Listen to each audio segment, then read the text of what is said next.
Mayad-ayad nga adlaw probinsya kang Antique kag para sa atin news break. Governor Kajao ginsuportaran ang mga delegado kang Antique sa Wivra 2024.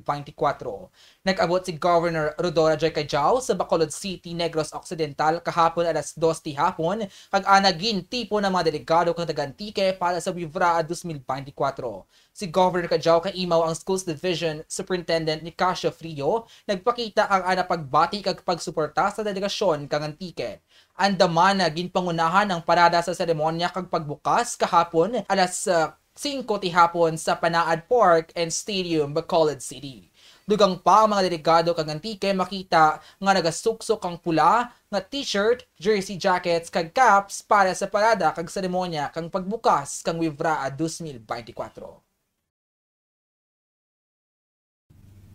Solo parents nga miyembro kang PWDs nag-attend kang aktibidad nga ginhiwat kang PDAO kag PSWDO.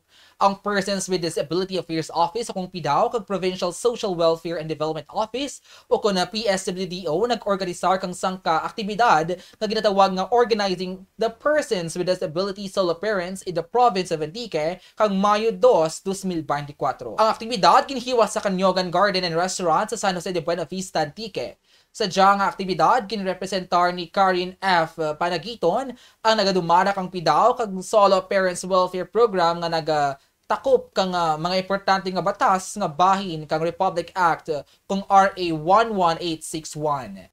May eleksyon man ang mga opisyales para sa bulan kang Hulyo 2024 tubtob Hulyo 2027. Diyan nga mga opisyales gina-expectar nga magapungko sa andang mga pwesto sa Hulyo 2024 nga ipagaproklamar ni Governor Kajao sa tion kang National Disability Prevention and Rehabilitation Week celebration.